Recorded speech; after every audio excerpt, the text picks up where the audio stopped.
Hello, everybody. So I'm Louis. I'm joined by my colleague Evan today. We're going to do some more formal introductions shortly, but welcome to How to Get More from Your Professional Corporation.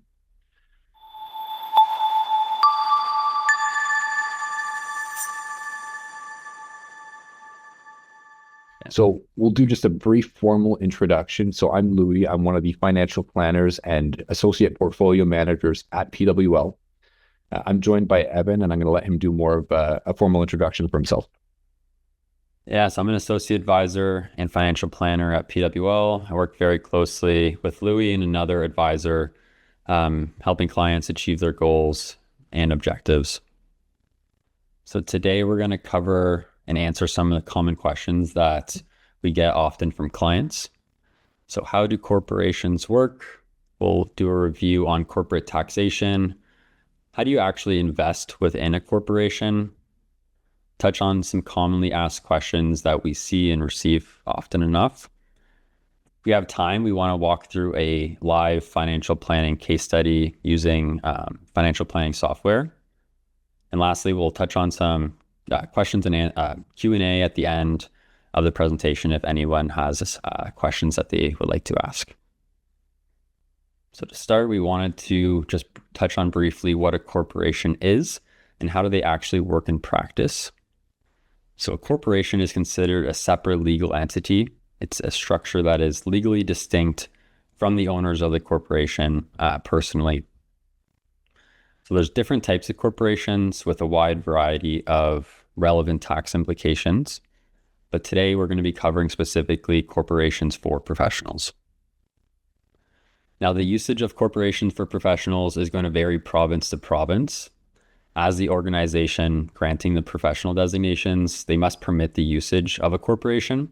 So not all types of professionals can use a corporation, but for the ones that can, we're going to answer some common questions and go through some things. So just to start, we wanted to show a nice visual representation of how a corporation, or a CCPC, which stands for Canadian Controlled Private Corporation, acts similarly to this like large dam or barrier between business cash flow and personal cash flow. So for a professional earning business income or professional earnings, there's going to be some overhead and expenses that they need to pay through the corporation. But this structure acts as a barrier for that business cash flow being paid out to you personally. And it's up to the discretion of the directors when that money actually flows into your personal hands. Now, this is a really powerful mechanism, and it's noteworthy for corporations because of tax deferral. So tax deferral, which Louis will go over later in this presentation, but briefly, for professional corporations, they have access to lower tax rates on active business income. This provides an opportunity for professionals to be able to save and invest money that they don't actually need for their personal spending inside their corporation. So this excess savings has been taxed at the corporate level, but it hasn't been taxed yet personally, which means you typically would have more money to save in a corporation than you would in your personal names and invest that money. When you take the money out of the corporation, you will have to pay some personal tax, but the idea is that between when a professional earns that money and later when they withdraw it from the corporation, it's been invested, it's growing tax deferred over the years throughout pre-retirement, up until when they actually need the funds for spending once they shut off their income and retire. So this can be very powerful in generating long-term wealth for professionals here. So now I'm going to pass it on to Louis, who is going to walk through an example of this concept. Yeah, so let's consider the following scenario. And I'm going to preface that I've cherry picked a pretty, I'd say, like low-hanging fruit scenario where incorporation can be really powerful. And please excuse the formatting. I did this in Excel, but let's think about John, the physician, who's in Ontario. He makes $600,000 a year before tax, and he either has the opportunity to earn that income within a corporation, which is the kind of the graphic on the right-hand side, and then in his personal name as a self-employed physician on the left-hand side. And we're going to really dumb this down. We're going to strip away like saving in a TFSA or an R.S.P., and we're just going to focus on income tax and deferral and try to figure out what's left over to save and invest in each scenario. I do also just want to make sure that I make it very clear the objective in going through this is just to highlight how powerful tax deferral can be. The takeaway that we want to avoid is everybody incorporating within an hour of this presentation. There are actually really good reasons not to incorporate, which I can share in the next couple of slides. But if we start with what John's situation could look like in a self-employed environment, you'll see pre-tax income of $600,000. And this is purely out of a tax calculator.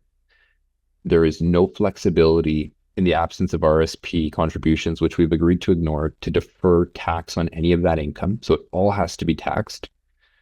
That translates to about $273,000 if I slightly round up of income tax. There are CPP contributions required to come out of the $600,000. And then we know that John needs $100,000 per year for his lifestyle spending. When all is said and done, it's about $218,000 that John can then save and invest for his future, which is a really solid outcome when you think about the level of tax that's required and what's left over. That's not a bad outcome at all. We're going to then look at scenario 2, where let's say at the start of the year, John decides to incorporate, and now he's directing his active income, which we'll chat a little bit more about shortly, into a corporation. In my mind, the first thing that we need to think about once money goes into a corporation is, what does John actually need to take out for his lifestyle? And we're going to simplify for today, and we're going to assume that he needs to draw a salary as opposed to a dividend or a different way to pay himself, just to keep the math easy. And I had already done some napkin math before this, and I had figured out that in order for John to net $100,000 after tax, he would need to pay himself a before-tax salary of $145,000 from his corporation. So we'd have $145,000 of personal salary, pre-tax. Some tax would come out of that. Some CPP contributions would come out of that, and then there's the $100K left. I just highlight this as it's not the most apples-to-apples comparison when you look at these two tables side by side. But what we see here is we've got a $600,000 pre-tax income in a corporation. We have $145,000 of pre-tax salary that's deductible for the company, some CPP contributions, and then there's corporate income tax that needs to be paid. And Evans mentioned that corporations pay really low rates of tax relative to what John would have to pay if he was earning this income personally. There's a concept called tax integration that I think we'll cover for future webinar, but that's all just to say that there's a different tax rate. In Ontario, it's roughly 12% that applies to this scenario. And when all is said and done, John has just over $396,000 that could be left to save and invest for his future. So if you think about $218,000 in scenario A, $396 in scenario B, now we're investing that money in let's say a globally diversified portfolio of stocks and bonds. When we just think about how that can compound over time, from just time in the market, I mean, the difference will be in the hundreds of thousands, if not millions. So this is just all to show that tax deferral is a really, really powerful mechanism. We're also going to chat a little bit more about corporate taxation. And this is where it can get a little bit nerdy. We're going to try to keep it as straightforward as we can. So corporate taxation can be a little funky. We've included a snippet from CIBC or tax templates. They will actually break down by province what the combined rate of federal and provincial taxes at the corporate level, whether you earn active income or you earn passive income. And I'll break this down a little bit further. So let's start with active income. And we need to, I'd say, add a little bit of context to make sure that we actually understand what active income means. So let's go back to the case study of John the physician. His area of specialty or practice is medicine. So if John's incorporated, we know that any sort of earnings that are related to medicine or his physician practice are considered active. That's kind of the simplified high-level version of that. Anything that is not related to John's practice is considered passive. And that might be a really broad explanation. I'm thinking more like dividends from a stock portfolio, rental income. That is an example of passive income. And on the active side, there are really two levels to tax. There is tax that you pay on the first 500,000 of earnings. And in some provinces, that looks a little bit different. And in Ontario, I'll use that example, given that that's where Evan and I are. It's roughly 12% of earnings up to 500,000 is what you pay roughly 12% on. Now, after that threshold, you will start to pay tax at what we call the general rate, which is roughly, I believe, 26.5% in Ontario. Still not a bad tax rate if we consider the scenario where John is otherwise earning this income in his personal name. And this isn't a bad thing that we're seeing a step up in corporate tax after a certain dollar threshold of earnings. And we'll cover in the next couple of slides why that is. There are also some scenarios where physicians are not, or other incorporated professionals aren't eligible for the small business deduction limit. That is, if you're in Quebec, that's a totally different ballgame in terms of how that works. Sometimes when you have too much passive income in your corporation, that small business limit, that 12% tax rate on a portion of your earnings starts to get clawed back, if not outright removed. And then there's the passive side of the equation. So we talked about rental income, we talked about dividends from a stock portfolio. And in Ontario, as with the other provinces, that calculation is a little bit more straightforward. It's not a leveled approach, graduated approach to tax. It's usually just a static, constant tax rate.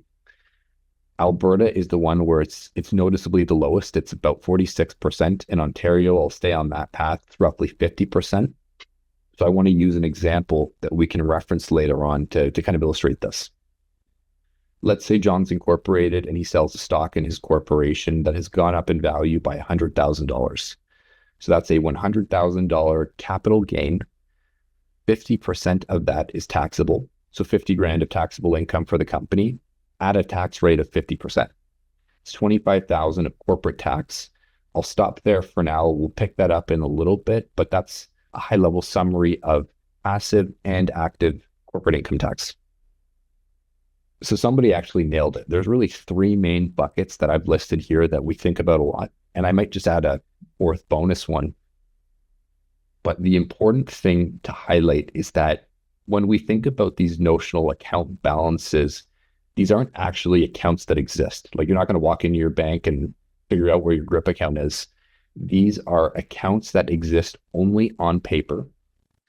And these accounts exist to track certain tax balances or characteristics of your corporation. And we'll start to give you some more information in terms of what that looks like. What I would say is the best bet for anybody listening with a corporation is talk to your advisory team, whether it's your financial planner or your accountant or both, and ask them what these balances represent for your situation and what you're doing to optimize those as part of your broader financial strategy. You could also look at your tax return and financial statements, and it won't be in a really great consolidated view in terms of how to kind of see where those exist. But if you control F search and a PDF corporate tax return, for example, you could get pretty close to finding them. So I'll start with the capital dividend account. So this is in abbreviations CDA. If you're in Quebec, I believe it's CDC. And what this represents are funds that can be withdrawn from the corporation without any personal tax. I don't know many people that complain about getting tax-free money. I'm definitely not one of them. So this is one of those buckets that we really, really highly value. And the reason that there might be a positive CDA balance in somebody's corporation, there's generally two reasons that I've seen in practice. The first is when somebody sells a holding in their corporation that has gone up in value. We'll go back to that $100,000 capital gain example. We said $100,000 capital gain, 50% is taxable and 50% is non-taxable. In a corporation, that non-taxable portion is a credit to the CDA account. That represents money that could be paid out without personal tax. There's a couple more steps that you need to go through with your accountant before you can actually take that money out, but it's a really valuable mechanism. The second scenario where I've seen a positive CDA balance created is when when somebody passes away and they have life insurance through a corporation. This has to be a scenario where the corporation owns the policy, pays for the policy, and is the beneficiary of said policy. But the death benefit minus the cost base, which if you own term life insurance is zero, is a credit to the CDA. And I think corporately owned insurance is a webinar of its own, so we'll stop there for today. The general rate income pool, or GRIP, if you recall from a couple slides ago, we talked about active corporate income being taxed at two levels. GRIP tracks the portion of corporate earnings that have been taxed at the higher general corporate tax rate. And the reason that that's really important to us is because the CRA recognizes that you paid corporate tax at a higher level. And in exchange for this is kind of where tax integration comes in, which I know we haven't chatted much about. The CRA will then let you pay yourself what we call an eligible dividend, which are, I would say, tax preferred dividends. You still have to pay personal tax on this, but not nearly as much tax as though you hadn't paid tax at the higher corporate rate. We then have refundable dividend tax on hand. This is a really interesting notional account bucket or balance. And what this represents is a portion of corporate taxes that somebody might pay on passive investment income that could be refunded to their corporation if dividends are paid to a shareholder. So we'll go back to the example of a $100,000 capital gain. 50% is taxable. At 50%, $25,000 of corporate tax. The rough math on refundable tax is that the CRA is going to withhold roughly 30% of that 25 grand, which is about 7,500 if I'm not mistaken. They're going to hold it without interest, of course, and they will give it back to your corporation if you start to pay yourself a dividend. Now, there's a lot of value in that, because there are three buckets right here where there's some sort of tax advantage. With the CDA, it's tax-free money. With GRIP, it's tax-preferred money. And with refundable dividend tax on hand, I'll also call it tax-preferred. Even if you might have to pay yourself a dividend and pay personal tax, you're getting a tax return in your corporation. So that kind of reduces that tax experience overall. The fourth bucket that I might add is a due to shareholder balance.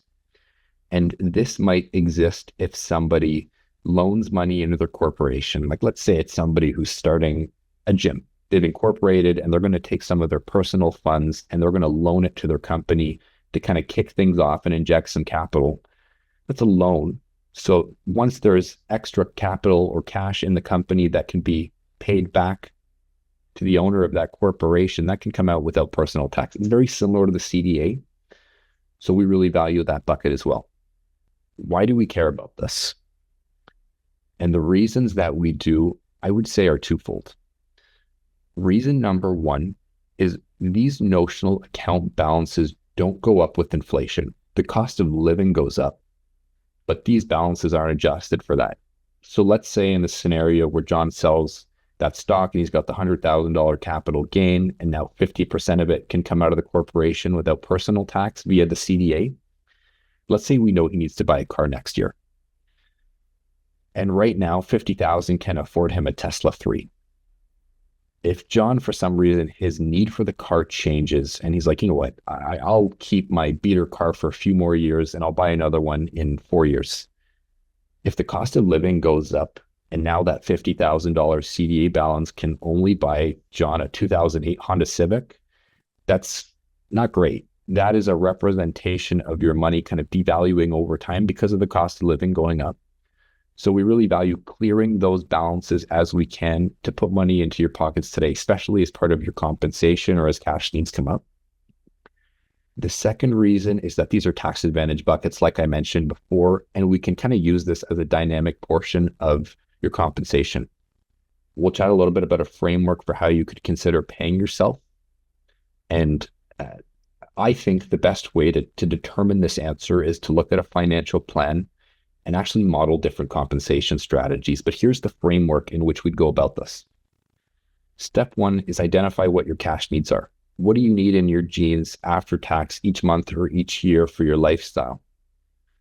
Item number two is let's account for uncontrollable income sources. And what I mean by that is maybe you have a spouse who has a T4 job. Maybe he or she is a teacher, and we know that there's no tax deferral on that income. We know it's going to show up in your plan no matter what. So let's account for that. Step three is let's be dynamic with your compensation strategy to clear out those notional account balances that we mentioned. Four is consider the long-term benefits of a salary.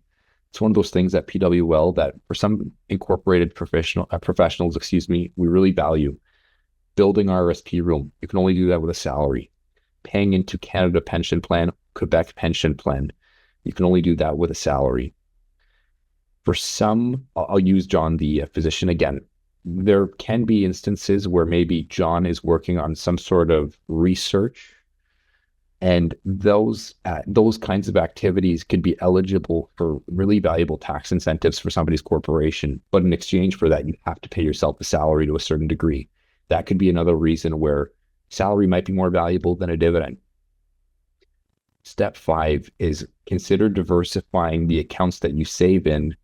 Maybe take out more from your corporation than your needs and save in other buckets like the TFSA and the RESP. We'll chat a little bit more about this shortly. And then I would say bonus is income splitting with your spouse. So we have a financial plan ready to share towards the end of the presentation where let's say we have John, the physician, and we have their spouse. And John, the physician, needs to report $145,000 of pre-tax income, but his spouse is earning zero income. Let's say that she is a stay-at-home mom. Well, we have access to two tax returns. John's reporting income, but the spouse is not reporting any taxable income, and she has access to lower tax rates that we'd love to leverage as part of our tax planning. What we've seen in some circumstances is accountants will authorize a payment of a salary to your spouse, so that money stays within the family unit as opposed to paying somebody else to help out with your corporation. And this could be something like helping with bookkeeping or administration or office management. And now we can take money out of the corporation and use the spouse's tax rates and help kind of create more after-tax family money. So we're going to pivot here a bit and just chat about how do you actually invest inside your professional corporation? Something that we see quite often is this question come up. Now, this process isn't actually too different from just opening a corporate bank account. There's going to be legal documentation needed, such as articles of incorporation, questions on who the directors are, etc. And the financial institution you open the account with is going to have an additional set of questions that they're required to ask, like what is the business address, contact information, is there regular income, what the assets are, things like that. But with those questions answered and paperwork signed, you can set up a corporate investment account at a financial institution and invest within that account using a wide range of different investment products once the account's been funded. So this could range from mutual funds, ETFs, GICs, high interest savings account, and even private investments.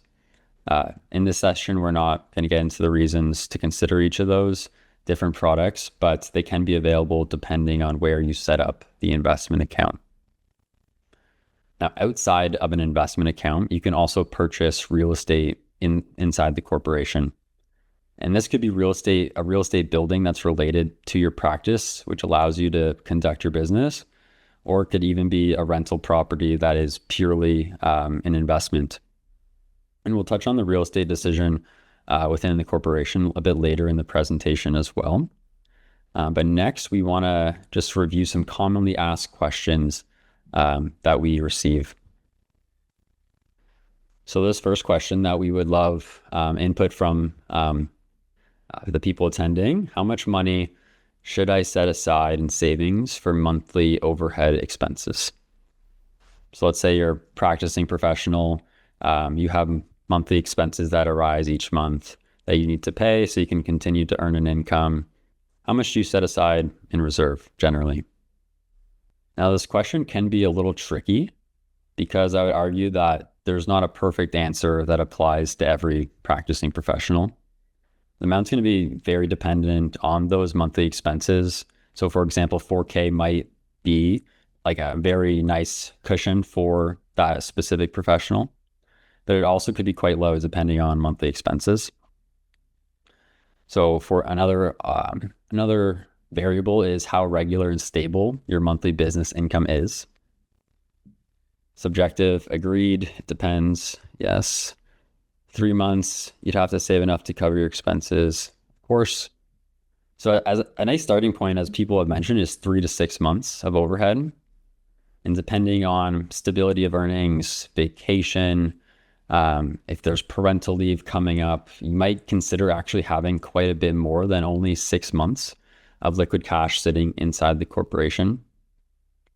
This is something that we actively work with clients on to try to find a reasonable balance that they're comfortable with. And ultimately, it will be a decision based on what they're comfortable with, like I said. But we do believe it to be quite prudent to have some level of reserve to account for unexpected expenses or changes in their situation. Next question we have here is, So we'll chat a little bit more about, does a professional need multiple corporations? And this isn't an exhaustive list. This is just what Evan and I have seen in practice. There might be some really thoughtful reasons to have multiple corporations, but I'm going to narrow it down to two main ones for this session. The first is liability planning. There can be a need sometimes to separate the active assets and active income of a corporation or a business from the passive assets and the passive income of a corporation. So we'll go back to John, the physician. Let's say that he has a not so great interaction with a patient and they decide to sue him for malpractice. There are assets in the corporation that are exposed to the liability of that kind of claim. But in the same breath, some professionals like physicians can purchase insurance to kind of reduce that risk, if not kind of defer that to an insurance company. But let's also consider the same scenario where John decides to invest in real estate within his corporation, and he has a tenant who trips down the stairs and breaks their arm. And they go to John and say, hey, like, you've had a loose step for a while. I've told you to fix it and you haven't. Now I'm ready to sue you. There isn't really insurance that you can buy for that. Or if there is, it's not as robust as more kind of professional insurance. So what we end up seeing is a second corporation being set up in this scenario where it would hold the real estate asset separate from the investments and separate from where the active income goes. And that tries to kind of separate the liability from the real estate activities from the other activities that could be going on in the company. The second reason why a second corporation could be valuable, in our experience at least, is capital gains planning around the sale of a business in the future. So if we take John the physician as the example, I mean, John might work at a hospital as a cardiologist. There isn't really a business to sell there. But if I reflect on one of our other clients who's a dentist with her own practice, she's going to be able to sell that down the line and use that towards her retirement. And what the government will allow us to do is actually sell that practice in the future under certain criteria or conditions, either completely tax-free or in a really tax-advantaged manner. But one of those conditions, and I'm simplifying for today, is often to have a bit of a separation between passive income and passive assets in a corporation from active income and active assets. We're trying to really purify that operating or professional company from passive holdings. That might be a reason to set up something like a holding company where that would own passive assets and keep the professional corporation or operating company kind of purely focused on active related activities. how do I get money out of my corporation tax efficiently for a large purchase?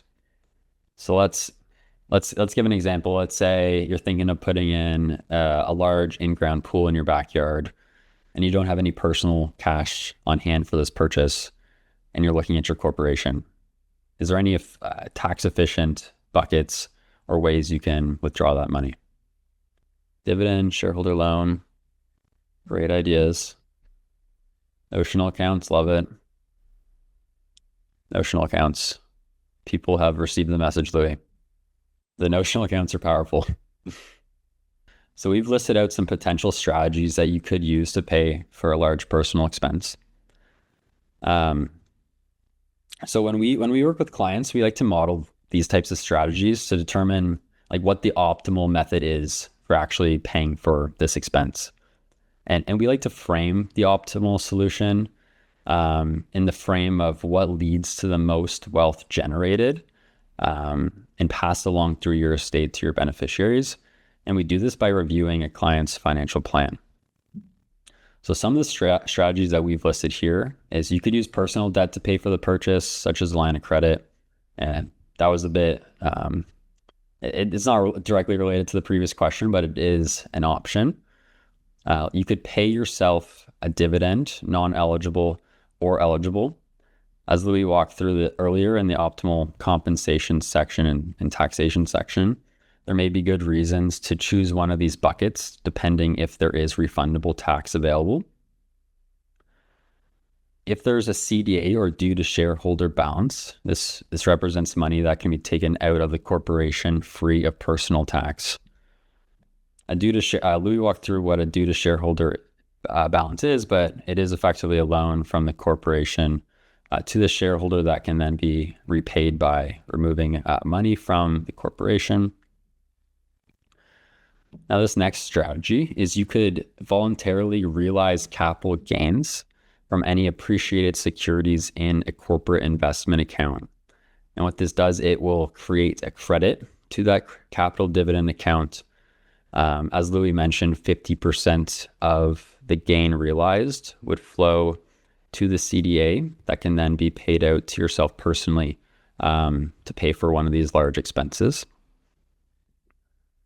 Number 5 is you could withdraw from personal investments. Example being like if you have TFSAs available, you could liquidate your investments, or if it's in cash, you could take that cash out of your TFSA tax-free to use.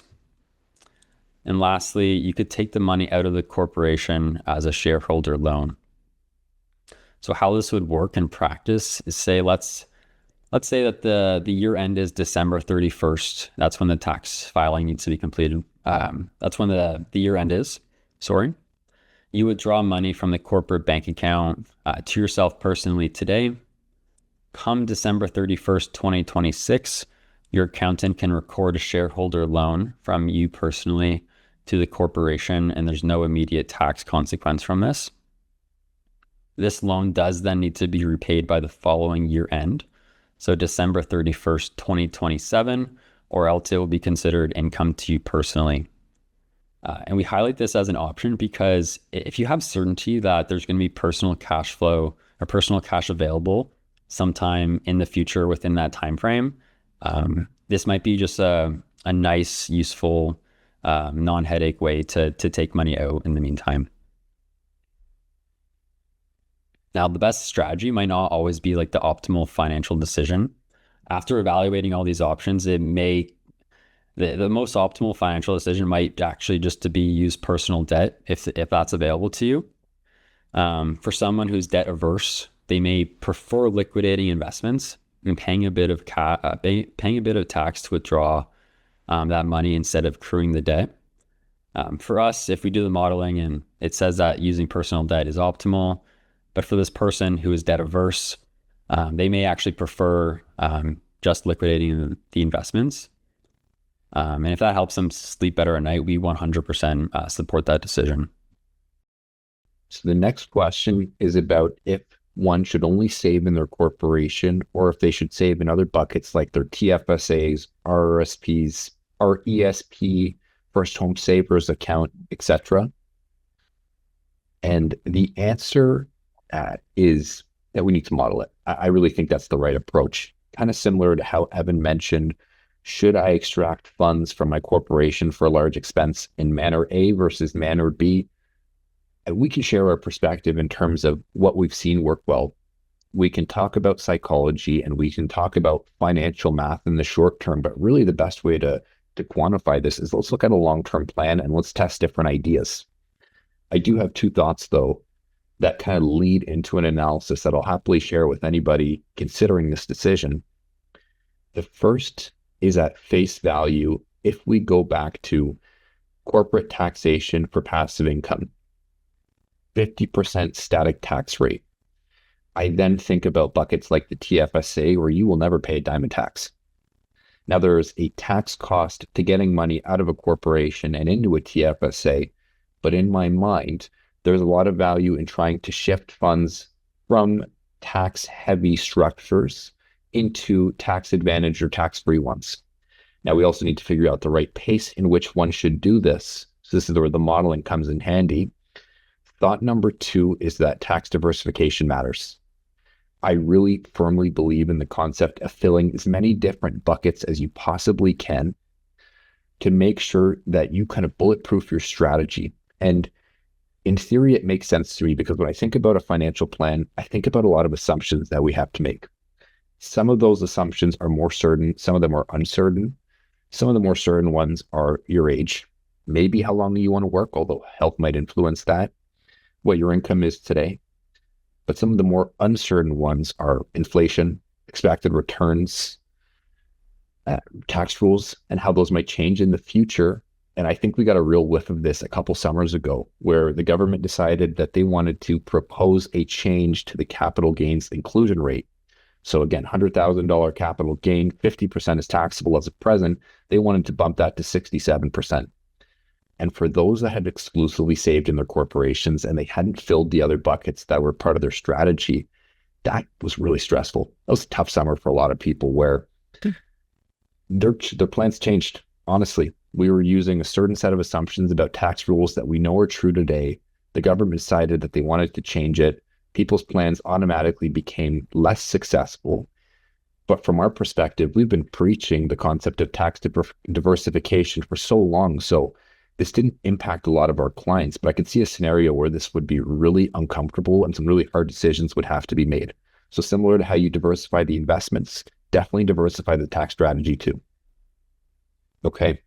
We wanted to kind of put together a little bit of a case study, not necessarily to provide concrete evidence that one strategy is better than another, but we've been talking a lot about modeling things and how to tell if something makes sense for your unique situation. And this is the best way that we know how to do it. So we'll share with you our framework. So we've got Justin Biebs and Haley Biebs.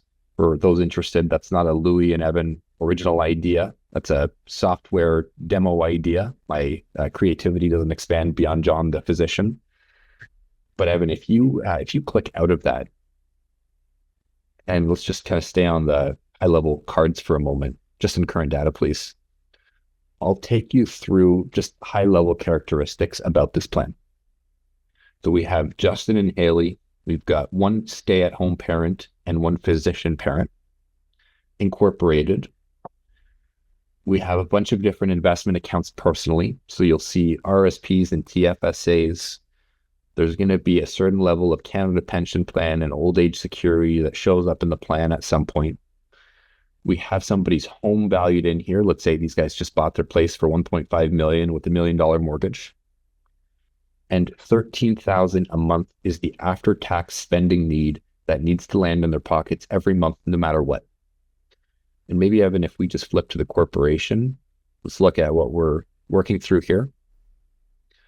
So we have a professional corporation where Haley is the 100% shareholder of that structure. Business income and expenses down below. Let's say she works at the hospital, so she doesn't have much in the form of corporate expenses, maybe just accounting fees. And pre-tax, she's making $600,000. And in this scenario, we're going to assume that the advice that she was given before she showed up at PWL, let's say she just incorporated, it's pretty fresh, is just pay yourself a dividend. Don't pay yourself a salary because CPP is a scam and saving in RSPs is a scam. From here, I'm going to just pass it off to Evan because we've tried to kind of quantify some of these decisions. And just what I want to highlight before we get into this is one of our colleagues was on a podcast a couple of days ago, and he said something that really resonated with me. And he said that financial planning is all about trade-offs. It is rare that somebody makes a suboptimal decision, or there aren't many suboptimal decisions to make, but there can be suboptimal outcomes. And this is just a story of trade-offs. So Evan's quantified a few ideas here, and we'll kind of just take you through it and show you what or how we would measure this against somebody's financial plan as though you're a client with us. So take it away, Evann. Thanks, Louis. So I wanted to just highlight first, we're going to look at these various strategies that we have listed here. So we have invest in Justin and Haley's TFSA and RSP accounts. For Haley to actually use her RSP, we're going to have to need to pay her a salary from the corporation. This strategy has her paying herself a $200,000 salary, which is just around the limit to maximize her RSP limit. We have some strategies to delay receiving OAS to age 70 from the static age 65 from the base plan. What happens if they decide they want to pay off their mortgage by retirement, because the current pace is actually having them pay it off later in retirement, which may not be one of their goals that they have. And then, like Louis mentioned earlier, for income splitting, we have Justin taking a $50,000 salary from Haley's professional corporation for services that he might help provide Haley conduct business. So, for example, bookkeeping, or if there's anything else that her accountant feels is appropriate that he can take a salary for. So we're going to frame and look at these strategies in the context of, does it improve the legacy left over to Justin and Haley's beneficiaries by the time that they're late into their 90s? So this $32.5 million that we see here is in future dollars. That is in 2082 dollars to be exact. And what we're going to do is we're going to toggle on some of these strategies just to give you an idea of, does it actually improve the plan in that legacy amount? So we'll start by paying Haley a salary. So this, just by paying Haley a salary, getting some of that money out of the corporation, improves the ending legacy by about $400,000 in future dollars. And once we toggle on actually using her RSP and investing in that TFSA, just that change improves the legacy value by about $1 million over the lifetime of the plan. It sounds fairly dramatic to see that large of an increase, but that's just how powerful those registered accounts really are in practice. Now, paying off the mortgage by retirement. That decision, and it's about $18,000 per year of additional payments onto the mortgage balance, does decrease their legacy. But if this decision doesn't derail their plan success, just because it might be a suboptimal financial decision, that actually might be a great decision that helps them sleep better at night. And we would obviously want to help and chat through that decision with clients. I just want to add one note to what you said, which is I love the way that you've modeled this, and we have different ideas to test against Justin and Haley's financial plan. I want to make sure that we're clear that everybody should be building their financial plan in the context of their goals and their values and what builds a good life. Mm-hmm. And Evans illustrated a scenario where somebody maybe doesn't choose to pay off their mortgage in an accelerated fashion versus they try to pay it off before retirement. Even though we're seeing a smaller legacy left over because we're shifting investments away potentially from a higher expected return environment. Let's say they're taking more risk with their investments, they're investing in riskier assets versus they're paying down their mortgage. And let's say the mortgage interest rate is like 3%. And so there's a bit of a difference in expected returns. In the short term, there is a difference in financial math, I'd say, that we're clearly seeing is leading to a different long-term financial planning outcome. Doesn't make it a suboptimal decision, though.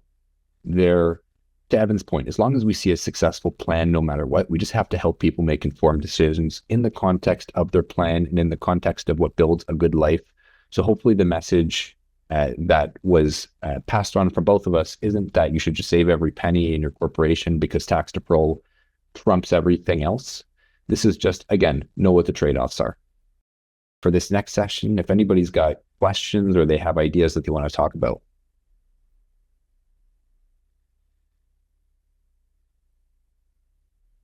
That is a great question. Great question. I just dropped it in the chat a couple minutes ago, but here are the few that I think of when somebody asks me this question. The first is that they have high interest debt, where the concept of tax deferral just doesn't become that attractive when you model it and compare somebody paying like credit card debt at 20%. We might have some folks who are planning to change their work or hour structure. For example, with physicians, it's very common where you can go from like operating at full capacity to maybe like 80 or 70% capacity, depending on what your specialty is. That ultimately just influences how much you could otherwise save in the company. That might be a reason, depending on how the numbers shake out, to not incorporate. Planning for a big purchase. Evan used the example of a pool where we've got a client who's actually going through that now. They're already incorporated, so it's not this particular concept is less relevant. But if they hadn't been incorporated and we knew that they needed to draw these funds out of their company sooner than later, we might have had a different approach to how we'd structure it if they were earlier in their career. And if the amount that could potentially be saved in there is just not that high, like I'd use rule of thumb 40 or 50,000 of retained earnings in a corporation to at least justify the accounting fees and the mental overhead of having that structure in place, but we'll always model it. I can take Robert's question very quickly. So how come Conquest shows a plus 1.5% benefit by paying mortgage by retirement, and yet it decreases the total wealth? So that retirement score that you saw earlier represents the personal funds or assets needed at retirement to fund their future consumption. So that $13,000 per month. Corporations sometimes acts a little tricky with the retirement score just because the corporate values don't necessarily reflect greatly into the retirement score. So I'd say the 1.5% benefit, in my mind, I would probably write off in that sense, Robert. So why would somebody choose to take money out of a corporation using dividends instead of a salary? A salary increases RSP room. Is there a tax advantage to paying dividends versus salary? I would say for the person who asked that, salary and dividends are both really powerful. I would say where we start to get a little bit more excited about the concept of paying dividends over salary is when there are a couple of buckets. The first is there is a positive grip balance. That's the notional account that tracks corporate earnings taxed at the higher corporate tax rate. And the reason we care about that is because dividends can now be withdrawn tax preferred to some extent. The second scenario is sometimes when you pay yourself a dividend from your corporation, if you have refundable dividend tax on hand, your corporation can actually be refunded tax that you've already paid at the corporate level on passive income. That kind of reduces the tax cost of paying dividends and makes it a little bit more appealing relative to paying a salary in some circumstances. And in terms of what income level would you recommend someone incorporate versus just keep it at personal income? I would shift the focus of this response away from income, and I would shift it more on what you could save in a company. And that is largely going to be influenced by your income for sure, but what your lifestyle needs are. I used a high level rule of thumb of 50 to maybe even 40,000 a year of after tax money that can be saved in a company. That seems to be the sweet spot that we found that it can be valuable, but everybody's situation will look a bit different. So is there a minimum expected amount of T4 salary to be paid in order to make an IPP strategy profitable? Is YMP level okay for a 55-year-old incorporated person wanting to retire in 10 years? So IPP strategies, there's lots of variables that can go into the decision and into the modeling on why they might be a profitable strategy for a business owner. In our experience, it's not just the minimum amount of T4 salary, but it's also the length at which they've actually been paying themselves a T4. That's important. Retirement timeline is important as well. Is YMPE level okay? It's hard to say yes or no to that question. I think in our experience, what we would do is actually get a quote from an actuary and then use the quote inputs that come out, such as like the past service amount, what our future contributions look like for the IPP, and actually run that scenario in a conquest plan to determine if it improves the success of the plan. And like Louis mentioned earlier, earlier in the presentation, the tax characteristics are also going to be a huge impact on whether the IPP strategy is profitable, along with the spending amount that the household actually spends each month. For the person who posed this question, you're quite correct that Quebec can be a little bit different. What I would just be aware of is that there is a federal small business rate for your corporation on active income, and there's a provincial one at the Quebec level.